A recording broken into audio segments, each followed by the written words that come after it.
Reintroducing the iced apple crisp oat milk macchiato from Starbucks. Now with Starbucks blonde espresso and oat milk, layered with flavors of apple, cinnamon, and brown sugar, and topped with a spiced apple drizzle. Welcome back, fall. Order today with the Starbucks app. The greatest pheasant hunting in the country awaits, but pheasants and thrills are just the beginning. Leave routine for the birds on a hunting trip in South Dakota. Friendly small towns, private lodges, and more than 1 million acres of public hunting land support a culture that makes South Dakota the pheasant capital of the world. Rise to the challenge of diverse habitats, cover, and terrain when you hunt the greatest. Start planning at huntthegreatest.com.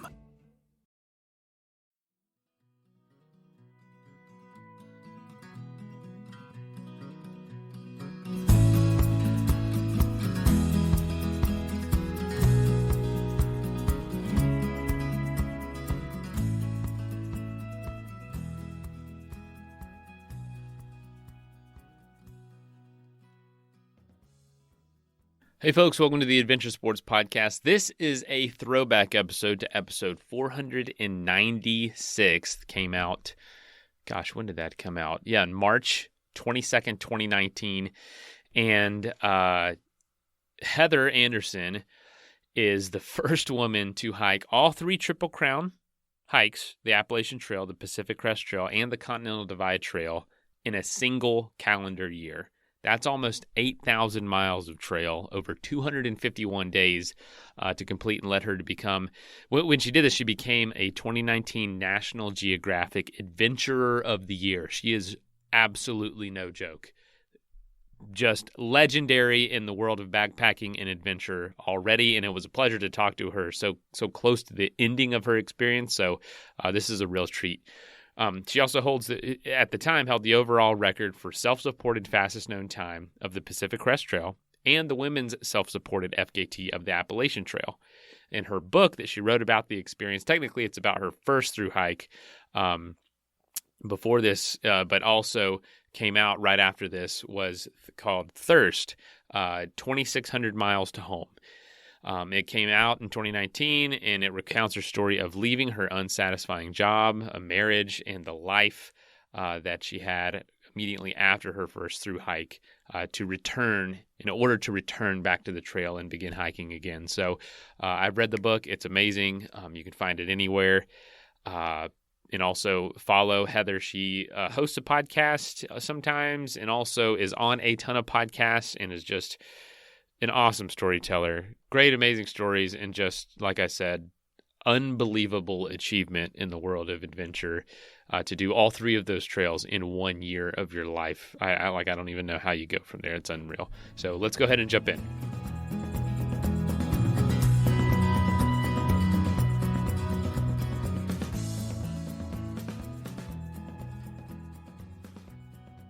Man, I don't even know where to begin. I'll probably go more into detail about your accolades in the official intro of the show, which I'll record after this, just so I'm sure I get everything right. But basically, you just did the Triple Crown in a calendar year, and that was your third time doing all 3 trails.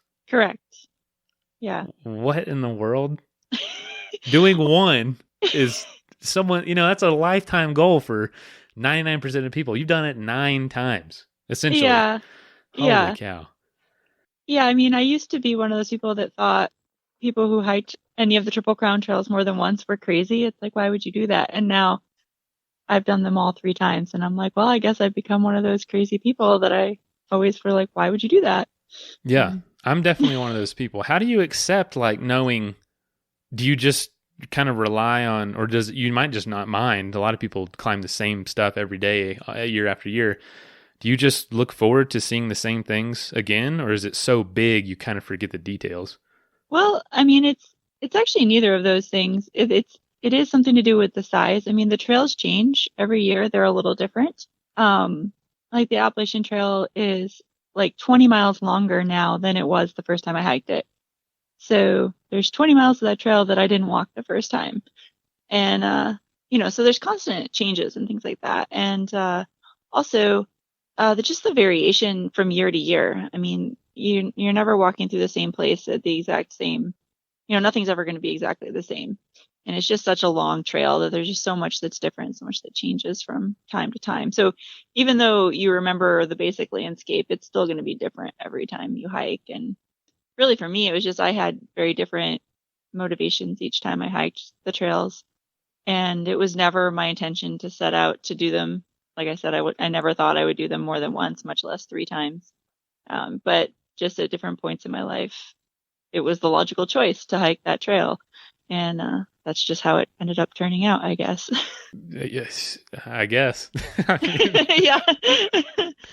It's just mind-blowing. Like, there's so much, because I've been on experiences that were months-long adventures, and when you get back, it's so hard to even come up with a few sentences on how to explain it. And I'm sure you just finished this in November, or was it right in October? November. Holy November. Cow. And you spent 251 days last year on the trail. And that's doing a lot of miles each time. I just can't even imagine you trying to put it into words, but you did in a book, which we will talk about in a little bit. But could you take us back? Actually, the book isn't about the hike. Oh, yeah, go ahead, because actually I just got it, and I haven't had a chance to read it. I'm going to get to it. Now, that would be impressive if I managed to write a book between November and now. You just talked into it. You had somebody else writing it all down. Yeah. Oh, so the book is actually about my second Pacific Crest Trail hike, and it's the one where I set the self-supported Pacific Crest Trail FKT in 2013. Okay. And I actually wrote the book last winter while I was preparing for my calendar year Triple Crown hike, and it takes about a year to go through the whole editing and production process. So that's why the book's coming out now. Okay. Yeah, that makes a lot more sense. I mean, between you doing everything 3 times and like half of those being fastest known times and the combinations of them being fastest known times, I did get a little confused. No, it's fine. And I think it's a common thing. People think that the book is about what I just did, just because I just did this big thing and now I'm like, hey, I have a book, and everybody just kind of makes that logical assumption, which totally makes sense. Well, do you think you'll release anything with this specific trip, or you're going to see how this first book goes? I hope so. I think that was my intention all along, to write about it, but just like a long hike, your original intentions sometimes change over the course. So what I thought I would write about isn't what I want to write about now. So I'm still kind of formulating how I want to communicate my calendar year Triple Crown journey in book form. But the plan is to have a book about it. So yeah, because I'm sure there's people pulling you at every end, people that want stat freaks that just want every little stat of every little mile and calorie and time it took you. And then also the people that just want the very poetic, thorough style of what did this mean in the greater sense. Right. Putting those together would be pretty awesome. Right. So, could you take us back to, because these are crazy. These are just incredible achievements. And what was your first hike like, and why did you want to do that? Yeah, so my first thru hike was the Appalachian Trail in 2003. And I wasn't a backpacker prior to doing that. I had done some hiking, and I'd done a couple of like practice overnight trips, just like one night out. And I really just was enamored by the idea of being able to walk from Georgia to Maine. I just thought that this sounded like the grandest adventure you could ever have. And I literally started my hike the day after I graduated college. So like less than 24 hours after I got my diploma in my hand. I was on Springer Mountain. Did you bring your diploma? North. No, I actually handed my diploma and the keys to my car to my parents in the parking lot after commencement. And then I got in a different car with my friends who drove like all night and dropped me off at the mountain. Wow. So it was and then it was kind of this thing where I like hiked away from my friends, and then I was like, oh, well, now I'm in the woods for 6 months or however long it ends up taking me. And it was I don't know that I don't think I had any other plan than I thought that it sounded like a great adventure, and I was determined to complete it. And I did, and ended up falling absolutely in love with hiking along the way, and with the like whole like lifestyle of thru hiking. And I didn't even know that other trails existed till I was probably 500 miles into the AT. And then people were talking about the Pacific Crest Trail, and I was like, what's that? And they told me, and then they're like, and the Continental Divide Trail, it's the Triple Crown, you know? And I was like, you mean there's other trails like this? And I was like, I have to do those. So it was just like totally like snowballed, because my intention was always to just do the one hike, because it's the only trail I knew of that was like that. And so from that kind of just like from there, I just was like, all right, well, I'm through hiking. And so I did the PCT 2 years later, and then the CDT the year after that to finish my first Triple Crown. I love it. I love that you didn't know, because that just goes to show you that these kinds of trips, especially if you first start getting the idea, you don't have to be an expert when you first step foot on the trail. You just need to have some gear on your back and go for it. Yeah, an open mind is the most important thing. That is awesome. You'll learn pretty much everything you need to along the way. Wow. So when you graduated and took off your cap and gown to put on a backpack, what did your parents think? Oh, they were they were so scared. Oh, they man. didn't have any idea. You know, they tried everything they could think of to convince me that this was a bad idea, and I'm inherently just incredibly stubborn, and I had it in my head I was going to do it. So there was nothing they could do to stop me. And my mom still talks about how, I mean, my graduation was in Indiana. I went to college in Indiana. My parents and I grew up in Michigan.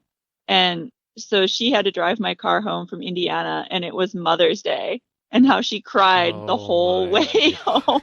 And she still talks about how like it was the worst Mother's Day of her life.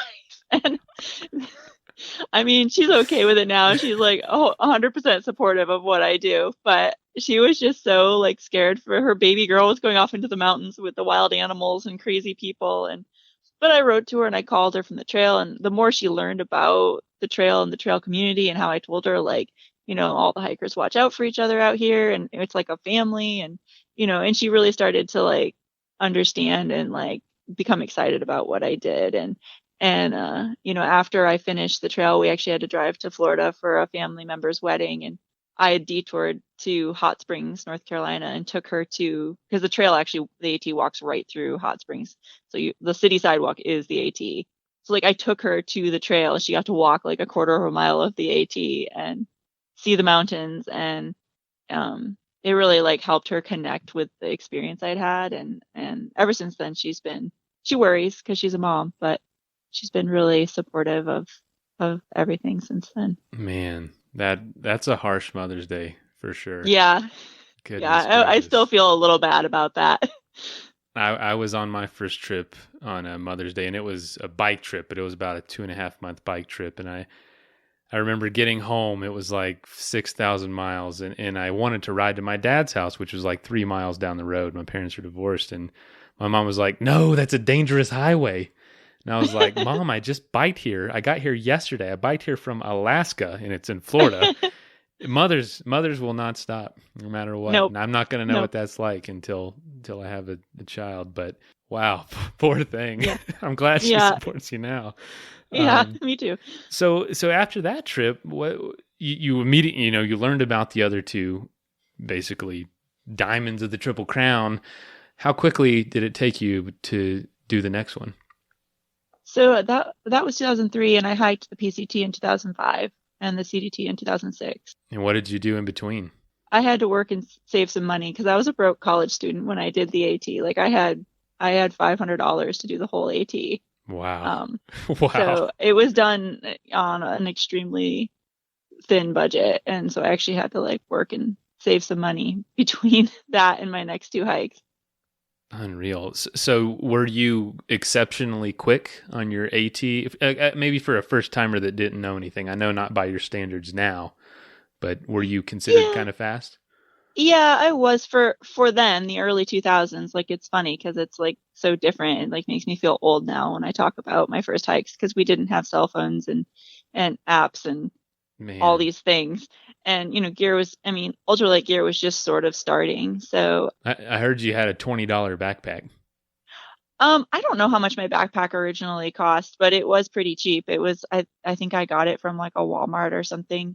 And, but I ended up getting rid of that by like mile 500 and finding an ultralight pack in a hiker box and I used that from there north. But an old Go Light pack. Go Light doesn't even exist anymore.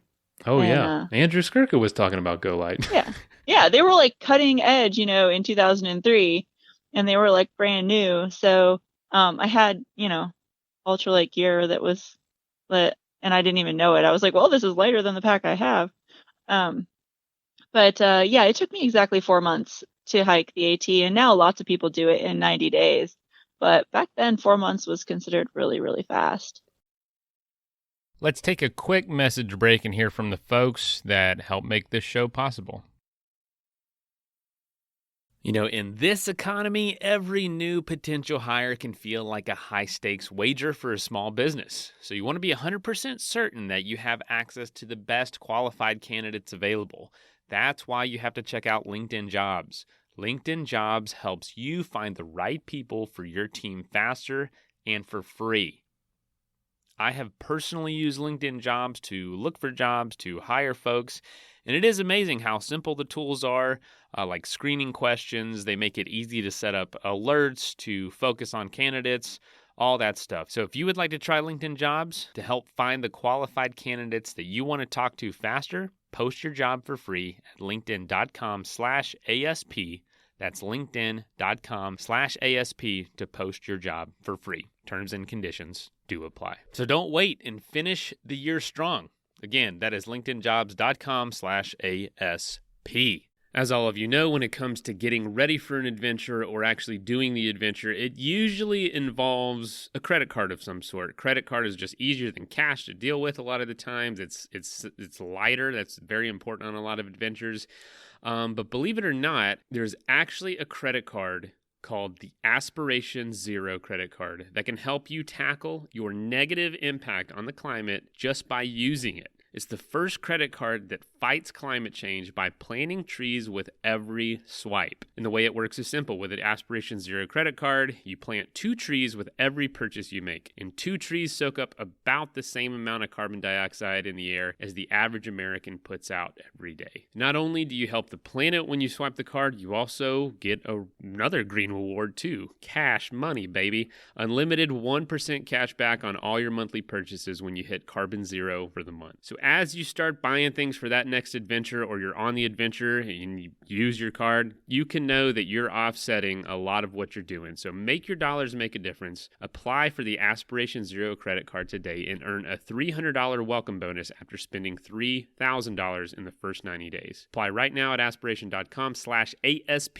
to go carbon neutral effortlessly and earn a $300 bonus. Go to aspiration.com/ASP. Aspiration Zero MasterCard is issued by a beneficial state bank pursuant to license by MasterCard International Incorporated. Good credit required. Terms and conditions apply.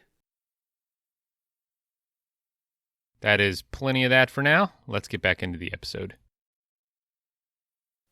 And now, was that just your comfortable gait of how to go, or were you pushing it?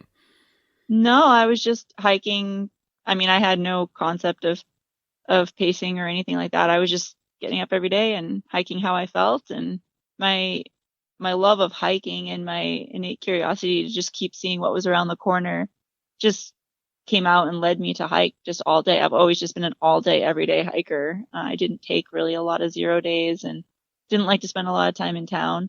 I just liked hiking because that was just what I enjoyed doing. So I didn't take a lot of breaks and time off. And so it just naturally leads to moving faster and doing more miles per day. I didn't hike very fast, like actual miles per hour, but I just hiked all day and didn't really stop much. So yeah, so you're not like speed. I mean, you're not like trotting out there. You when someone saw you, it wouldn't be unusual looking, apart from just you never stop. Right. Yeah. I mean, I hike probably 2.5 to 3 miles an hour, depending on the terrain, which I feel like is pretty standard for most thru-hikers, because most thru-hikers get into pretty good shape and move along at a pretty good clip. Okay. But, so you're not sitting in the cafe charging your phone an extra hour, scrolling through Instagram an extra hour. Yeah, well, we didn't even have phones back then, so there was nothing to charge. Yeah, it saves lots of time. Yeah. That is too funny. So I guess moving forward, you just kind of leaned into that tendency and for the next hike 2 years later, I'm sure you trained, you were obviously more prepared, more experienced, and maybe just leaned into that quickness? Yeah, more or less. I mean, the PCT the first time took me 4 months and 3 weeks. I hiked with a partner on that one, so that was a learning experience because neither of us had hiked with somebody before. But yeah, I mean, then when I hiked the CDT the first time, it took us just like a day or two short of 4 months. So it was pretty consistent across all 3 trails, you know, that all day, every day hiking with minimal breaks and days off, and basically covered each trail in about 4 months. So can I ask you this? Because, there's a lot of people that listen to this show that are planning a through hike, or at least like to do something similar, but on a smaller scale. You're like, what do you personally think about all day especially when you're spending like 15 hours hiking? Do you listen to music or podcasts, or do you just zone out? Nowadays I do listen to music sometimes, or sometimes an audiobook, but not very often. Usually only if I'm doing like a road walk or something that's really boring. Usually I don't know, you just think about everything and anything. You daydream and you think about, what you're looking at, whether it's mountains or animals or whatever. And you think a lot about food and how hungry you are, and you think about what you're going to eat when you get to town, and and how nice it'll be to take a shower. I mean, you think about a lot of things that are related to making you more comfortable, because there's a certain level of constant discomfort on a through hike. Man. Just incredible. I mean, it's an incredible achievement. And I actually want to ask you about the book, and I just got it in the mail, and I'm finishing up another book by another one of our guests right now. But I think I've gathered you did these hikes, and then you were kind of settling into a more traditional life. And then at some point you decided that just wasn't going to work. And that's before you did the Triple Crowns in a calendar year. Could you tell us about like what happened there and what, obviously without giving too much away, but kind of the story? Yeah. I mean, that was really, when I set out on my very first through hike, my goal was to walk from Georgia to Maine. And then when I found out the other 2 trails existed, my goal was like, okay, I'm going to do all 3 of these trails. And that was always just the goal. The end game was to get, the 3 Triple Crown trails done, and then, move on with my life. And like out of your system, you did it. Yeah. Move on. Yeah. Build a career or whatever. Just go on to like, doing what normal people do and take a 2-week hiking trip, or, hike on the weekends, the standard, thing. In part because I didn't necessarily know that there were any other really long distance trails. Everything else that I knew of were things like the JMT or the Colorado Trail, things that you could take, time off of work and do. Right.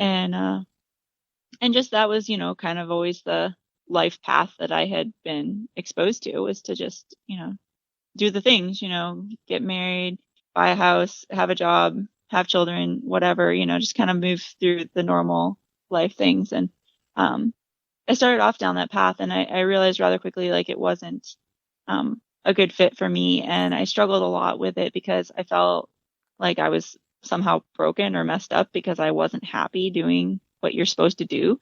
And so I really struggled with that for many years, until just reached a point where I had to change something. And so basically just dissolved that life and went back to hiking. And that's really kind of where the book Thirst starts, is with me back on the trail trying to figure out what the heck I'm going to do with myself, because the only thing that I've ever really found that I enjoyed and was good at and felt fulfilled doing was hiking, and not really understanding myself in that, or how that was okay, and coming to terms with it, and coming to terms with accepting myself for who I was. What gave you that confidence to walk away from, or to dissolve, as you said, that life, to go back to something familiar, but that ultimately was so much more uncertain? Well, it was definitely really an act of self-preservation, because I was so unhappy that I just, it was just spiraling into like the deepest form of depression you can imagine. Like, I was just completely hollowed out and empty. And I knew that if I didn't change something, like, I would just be, I don't know, I wasn't going to survive, basically. and that I had to like make a huge change and to try to figure out a new direction that was going to make me happy again and fulfilled. Did getting back out there fulfill you? It did. I haven't looked back. It gave me an opportunity to deal with myself and to come to terms with all of the things that I needed to deal with personally. And those are the sorts of things that it's not necessarily the trail that gives those to you or teaches those to you, but the trail definitely provides you a place for self-exploration. And that's really what the trails, especially my FKTs, have been for me. They've been places where I could do deep self-work and self-exploration and take all of the things I learned in that place where it's just me back into like life off of the trail and make my life off of the trail meaningful and fulfilling, so that I don't only need to be on the trail. That makes sense. It's hard to maintain all the time, because it does take money. There is family. There are beautiful things outside of adventures in this life that require, in a way, maintenance, and cultivating. And so finding that balance is hugely important for someone who's so driven, like many of the people that listen to the show, by long endurance-based adventures that it feels like two different lives. Yeah. Yeah, it really does. And I think that was the problem in my past, was just this like dichotomy between like when I'm on trail and when I'm off trail. And, it's funny because writing Thirst, I'm writing about myself 5-6 years ago or longer. And after that, I went on to set the Appalachian Trail self-supported FKT and, do the calendar Triple Crown. And so I've even learned more adaptations and skills for balance, even since writing Thirst. And so I have finally reached this place where I feel like my on trail and off trail lives are not that different. Like I don't have to be a different person, and like they're just part of each other. Like it's more homogenous and interwoven. But it took a lot of work to get to that place. So what are some of those ways that you can maintain who you are in both worlds? Because I hear that a lot from people on the show and from people that write in, that like I feel I'm not known at home. I feel like no one can. It's not relatable. What are some of the things that you've done? Well, for me, like I said, I had a lot of self-work that I had to do. And so learning to accept who I was the first crucial step, because I spent so much of my time trying to be perfect and to live up to other people's expectations. And when I finally learned to accept myself for who I was, it made it a lot easier in my off-trail relationships, because I didn't have to struggle with the feeling that I was disappointing people, like my parents, for instance, because I wasn't doing the things that I thought that they wanted me to do. And then the next step was really learning how to like actually love and respect myself, not just accept myself, but actually love myself. And that really helped with my like lifelong struggle with self-esteem and body image issues. And so it was just like a stepping stones of growth and learning that keeping a very simple off-trail life is a way to make your on-trail and off-trail life very interdependent. And because like when you're on the trail, you have just what's in your backpack, and that's enough. You love getting to town and having the luxuries of like a bed and a shower and like hot food, like that somebody else cooks for you, and temperature-controlled environments. And you learn very quickly the things that are super important to you. And so, over time, I've just learned that a lot of the things that we aim to acquire in this life, especially in a Western consumerist society, aren't actually important to me, because they aren't things that I value, because I know pretty firmly what I value from the time spent on the trail going without. And so just trying to make sure that I limit myself to those things that I value, and that keeps your life less expensive. It makes you more friendly on the environment, and it like overall just makes you a happier person, because your stuff isn't like owning you. So those have been major issues. And as far as interrelational, like a lot of people in my life, especially like a lot of my family and my friends from earlier, they don't understand the hiking. It's not relatable, and they'll never understand it, but they're curious and they support me because they love me. And I've definitely learned to surround myself with close friends who are also adventurers, even if they're in a different sport. But having a close community of like-minded people has been really important to me. And meeting all kinds of these really awesome, like badass women in the Northwest, like living in the Pacific Northwest has been so good for me. Because I never had women that around me that enjoyed, getting after it in the mountains. And now I do. And it's been so important. And even when I'm away from this community, like we can text and we can share and we can support each other. And so even if like a lot of the people in your network can't relate, like having people that can, and relying on those people and staying in touch with those people and keeping them close to you is so important. And so those have been kind of, I guess, some of the ways that I've learned to integrate the two lives. Oh, that's fantastic. I imagine when you feel like you were made to do this and you have a life that prevents you, and you can't really accept that normal path, it probably makes you feel like you're being selfish or impractical or immature or something. But it's pretty awesome that you leaned into that and decided to go for it, and it doesn't seem that you have regrets about that. No, I don't. No regrets. Man. I think it's important to realize that everybody is different and everybody walks a different path. We're all on a similar journey, but everybody's journey is different. And I think that learning to honor that and value that rather than try to make people conform is like one of the most important things we can do for each other. Wow, that's awesome. Dang. Well, sorry to get so deep. I didn't mean to. That's all right. I'd rather talk about that than gear. So. Oh God, I was feeling. That's funny you stinking say that, because I was feeling bad. We had some listeners writing like, I want to hear more about gear. And I'm like, man, I just don't want to talk about gear. Like, it is so not about the gear. There's one in every crowd. They want to know the gear. And I'm just like, I don't know. I don't really like talking about gear. No, me neither, man. I still have I run a little backpacking company, and we send customers the best gear on their rental kind of guided trips. Mm-hmm. And personally, I still use an external frame Kelty that I got at a yard sale for $10 in college, and there's not That's a awesome. Dang thing wrong with it. I used it in Yosemite last year. I'll use it in Colorado every summer. It's great. Like if I get a scratch or something, I don't worry about it. And shoot, right. Man, it's just a bag with some stuff in it. Right. Yeah. I mean, that's the thing. I have the gear that I like, but it's definitely something that has taken me, over a decade of trial and error to find what I like and to know what I'm looking for.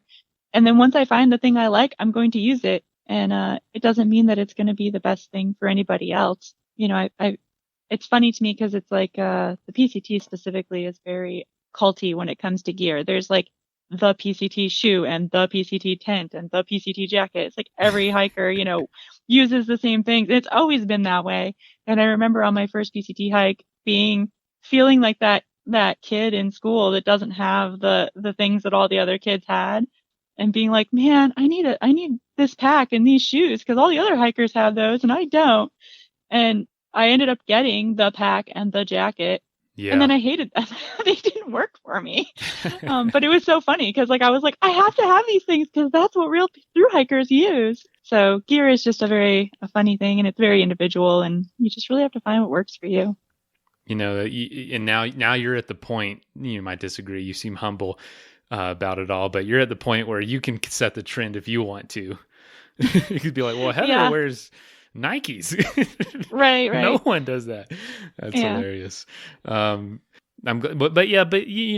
someone with your caliber wanting and I have to ask you this, if you wanted to get all the fastest known times, you do need some lightweight, high quality, very well made gear. But did you set out to do that? Those FKTs? Yeah, they were all intentional. Okay. Yeah, they definitely were. And you enjoy that. That's the way you enjoy the trail. For those 3 trails that I did that way, that was definitely the thing I needed at that time in my life, and it was super enjoyable. And and then there's something to be said for my hike in 2017 on the CDT, which was still fast. I did it in 90 days, but I hiked with my fiance, and we made coffee every morning, and stayed in hotels and like we did it very luxurious for us, but we also just like hiked 30 miles every day. So it was just, Dang. we still, that was kind of like our vacation hike. But yeah, there's just something to be said for all kinds of different ways of experiencing a trail. That's funny. Well, and especially if you do it, if it's your third time, you can kind of Right. justify flying through it a little bit to go for a new kind of challenge. Right. So where does the trail name come from? Is it pronounced Anish? Anish is how I pronounce it, Anish. but Anish Okay. is fine too. It's actually short for Anishinaabe. And that's the Native American people groups of Michigan and the upper Midwest and into Canada. And so my great great grandmother was Anishinaabe. And so I chose the trail name when I was on the AT in 2003, just to honor that heritage. And all the other hikers were like, we're not saying that. And so they just shortened it to Anish. And so I've been Anish ever since. And it works. You like it. Yeah, I do. It's meaningful to me. And yeah, so it's a good fit. So there's a story in the book about you encountering a mountain lion. Do you mind sharing that? I actually encountered 4 mountain lions on my PCT hike. Okay. Yeah, so there's actually 4 encounters in the book, and so they're all unique experiences. Yeah, and it was definitely a range of reactions with each encounter. Kind of a hot topic right now with the guy in Colorado that was attacked during his trail run. I'm sure you heard about that. Yeah, I did. Yeah, it's been interesting because I did a lot of night hiking, and I think that's why I saw so many. Because I used to joke that it was the lion hour between 10 and 11 p.m. because I saw all of them between 10 and 11 p.m. I never really felt threatened by any of them. One of them did stalk me for a short distance, probably a mile or so, but other than that, I didn't feel, and it was always at a distance, so I didn't necessarily feel threatened because cats do follow out of curiosity, whether they're actually stalking you for predatory reasons or not. But all of the encounters went well. People can read the details when they read the book, but yeah, it's been interesting because in the last few years, it seems like there's definitely been an increase in actual lion attacks. We had a fatal attack in Washington at the beginning of last year.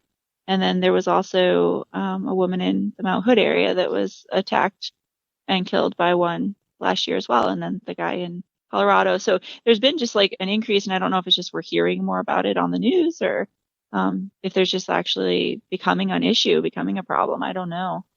Yeah, I don't know if it's just more people getting out there or what. But besides that, was there any other, did you ever feel threatened or in danger? There were definitely environmental dangers, some pretty nasty thunderstorms where I was in exposed areas, and then just sketchy river crossings, and issues with heat and dehydration in the desert. So it pretty much had a steady stream of just like challenges to overcome throughout the entire hike. Wow. But yeah, just the kind of like the standard stuff you encounter on a hike, but just that much more intensified just because of what I was doing. Let's take a quick message break and hear from the folks that help make this show possible.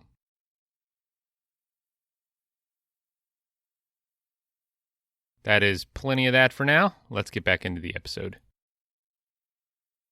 Did you ever finish or get to the point after finishing one of the hikes and been like, oh my God, I got to do this all over again for the next one? Yeah, it's like definitely last year when I was doing the calendar Triple Crown, there were some moments where I was like, oh God, I still got to hike the whole CDT, or whatever. Like I'd already done almost the entire Appalachian Trail, and I'd be like halfway through the PCT, and then I'd remember like, oh yeah, I still have to do the entire CDT. It's just like, oh, I don't feel like that right now. I don't want to do that many more. I just want to be done when I get to Canada. So definitely like, but what I've learned, and I learned this in ultra running too, you just don't think about the whole. You just think about getting to whatever the next goal is. So like in a run, you just get to the next aid station and don't think about the fact you're running 100 miles. You're just going to the next aid station. And it's the same way with like a through hike. You just go to the next town, or you go to the next pass or the next mountain or whatever, and small goals. Man, that's life. That's what that is. Yeah. That's hiking. That's freaking life. One day at a time. Jeez. It is hard Exactly. out there sometimes. Yeah. Wow. So, this is unique. And since the book isn't really about this, I'd love to know what were the logistics getting from the end of one trail to the beginning of next? Did you drive? And it was the AT, PCT, then CDT? Yeah, I basically did a little bit of a flip-flop of the CDT and the AT, so I didn't quite do all of the AT at first, and then I went and did a little piece of the CDT, and then after the PCT, I went back to the CDT, but then I had to go finish the AT and come back. So there was a little bit of hopping back and forth between the AT and the CDT, just because those had kind of more flexible weather windows, and also like my fiance was finishing his only Triple Crown on the PCT this year, so I wanted to do a straight northbound hike with him so we could do that whole through hike together. So the other two kind of had to piece around that PCT hike. Show him the ropes. Yeah. So I flew it back and forth and connected by bus, and then I have friends all over the country, and so I had good friends that picked me up and stuff like that, and then I drove between the end of the PCT and the northern part of the CDT as well, because that's really not far. It's like a 10-hour drive or something. So, so it was a variety, planes, trains, and automobiles, or, a little bit of everything. So when did it start hitting you that you were going to finish this and you were going to just have done this giant experience for the first time as a woman? I think it really settled in once I had finished the AT and I only had like 600 or 700 miles of the CDT left. Like I was fairly confident I was going to finish before then, and it was mostly just like by the time I had done the majority of the AT and the whole PCT without injury, I was just like, I think I'll be able to finish this. And because I knew that even if like there was bad weather on the CDT, I would just have to connect around like everybody else on the CDT, because you almost always have to connect around because of bad weather somewhere. So yeah, it was really once two of the trails were complete and I only had like a few hundred miles left that I was like, okay, this is happening. Like no matter what, I am going to connect my steps and be done with this and finish it. And it was really more of a sense of just wanting to be done than a sense of accomplishment. And I think it was just because it was such a long endeavor. I was just ready to be done. Like, I was like, yeah, that's great. Like, first woman, great. I just want to be done. Like, I want to be done walking. Which was funny because I never thought I could ever be tired of walking. And so I definitely realized that, yeah, I guess I realized, that around the 6 or 7 month mark, I was good. Like I was good with that amount of hiking for the year. So now I know to aim for hikes that take me less than 6 or 7 months. It shouldn't be too difficult. And 8 months was a little bit too long. Right. Just a little though. Just a little. Not much. Yeah. So 5,000 miles or less of through hiking in 1 year is probably perfect. Golly, come on. Jeez. That's too funny though. I mean, it was.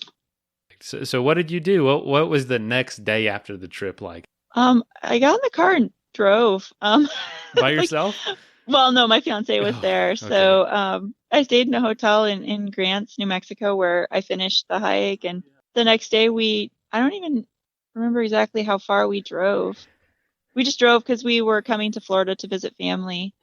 And so we just started driving toward Florida. So we I don't remember where we actually stayed that night. Oh, we camped somewhere. Some random thing we found on a free camping website. Like it was like outside some small town in like East Texas or something. I don't know. Gosh. We just drove like 8 hours and then just stayed in this random like city park where they let you like sleep. Freecampgrounds.net. Yeah, pretty much. I think that's what it is. Yeah. Free campsites. Yeah, that's it. Use that place all the time. Yeah, we do too. So it was really not very dramatic. It was very much just like, all right, well, I guess we start driving home now. Well, so what was visiting the family in Florida like? Because that's about the opposite of a world as you can get from all those trails. Yeah. Well, unfortunately, it wasn't a very good time because my sister was dying of cancer. And so it was a really rough transition Oh back. man, sorry. Yeah. So she passed away about a month ago. So we were here for the last few months, and so it was actually very tough, and I think that it kind of didn't really let me process a lot of last year just because it went from like this one extreme to another extreme. No kidding. God. Yeah. So the trip was immediately on the back burner. pretty much, it was like something that like happened, but I was like, and then my book was coming out. And so there's been a lot of stuff that I needed to do and like do interviews and podcasts and stuff. But for me personally, it's always just been like the second place. It's not been in the forefront, just because the forefront was just what was happening in my personal life. Man. So, yeah. Well, this is a lot going on all at once. All this has just happened, including what you just mentioned. What do you foresee this year being like for you? Are you going to try to take it slow and process this, or what? Yeah, I mean, as best I can. So my fiance and I are getting married in a little over a month. Congratulations. So, thank you. So I guess from here, it's like, another huge step. Yeah, it is. It's just been kind of like all these things one after the other, but they've all just been in a very natural progression. And, the Calendar Triple Crown was definitely my last big, hiking dream that I've had that I wanted to do. And I completed that. And then there's just been like definitely some changes in my family and personal life and reevaluating all of that. And now it's time to like move forward. So I'm definitely feel like in another period of transition where now I'm focusing on like building this life with this person and figuring out what that's going to look like. And so yeah, just like I feel like this year is just going to be very much a year of transitions and foundations for a life that we're going to build. So it's just going to be one another. That's life, like you said earlier. It's just one thing after another. So small chunks, focusing one thing at a time. Yeah, I remember complaining about a bunch of stuff a few years ago. Maybe I was in college, and my dad just looked at me and he was like, "Son, that just sounds like life. That's just what life is. It's just all these things."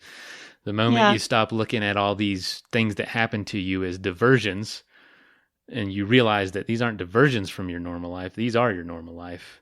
And exactly, you accept those, that will help you handle it a lot easier. And for sure, yeah, but definitely something hiking has taught me, because when you're hiking and something happens, there's nothing you can do about it except control how you react to it, because stuff just happens when you're hiking and when you're at home and, something breaks, you get a replacement. If you're in the middle of the woods and your pack strap breaks off, which happened to my hiking partner once, sometimes you're going to have to hike 200 miles, like one pack strap on and the other pack strap, held on with your hand. Oh my gosh. And you can like just be upset about it the whole time.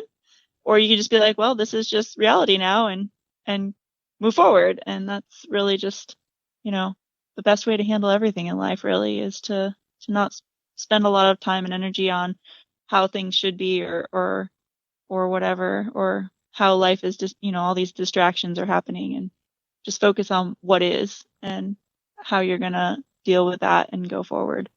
Yeah. I guess that is the only thing in your control is your attitude. Yeah. Not the weather, not your gear, even half the time, not even other people's reactions or how they feel about you, but exactly just your little attitude.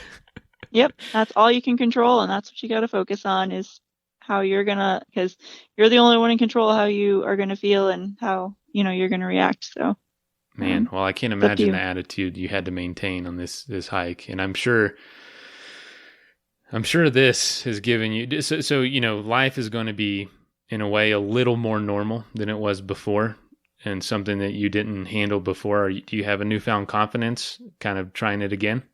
Definitely. As we talked about earlier, I needed a period of time to really deal with my own self. And I think unless you can understand and accept and love yourself, you can't really move forward in life very well. And I think I was really stuck and really unable to do those things. And I mean, I'm certainly not perfect now, but at least I have a better understanding of myself and what I need to do to be able to move forward in life and to work within a framework and stay happy and true to myself while still living a responsible and productive life.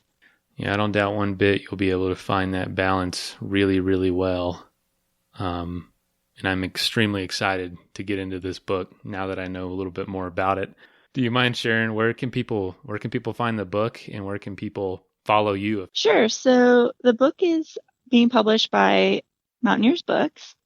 And so they will be selling the book directly from their website. And you can also find it from Amazon and, at bookstores and things like that. I'm also selling autographed copies directly. And so I have a Square Up store for that. And you can find that on my website or on my Instagram.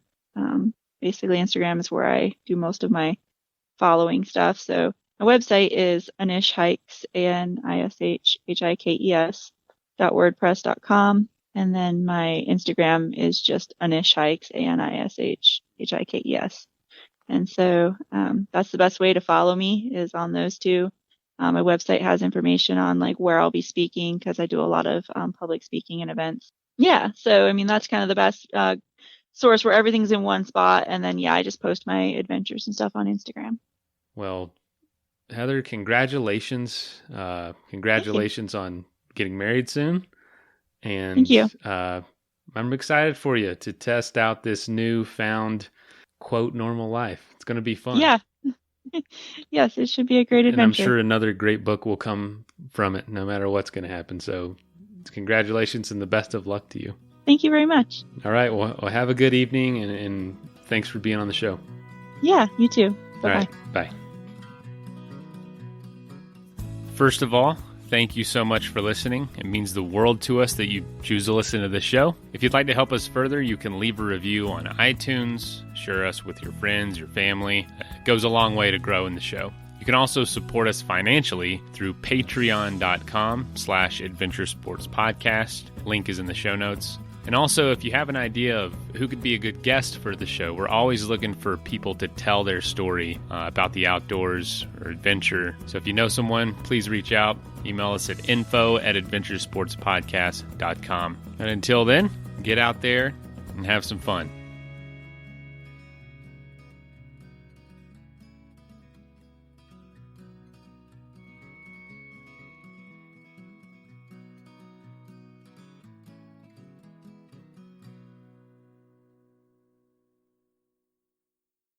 We all have a lot on our plates. Work, kids, relationships. And sometimes it can be hard to just catch a breath. When life is go, go, go, it matters where you stay. Hilton's family of brands is team members dedicated to making you feel truly cared for, so you can mentally check out before you even check in. Take the break you deserve and book your next stay on Hilton.com. Hilton, for the stay.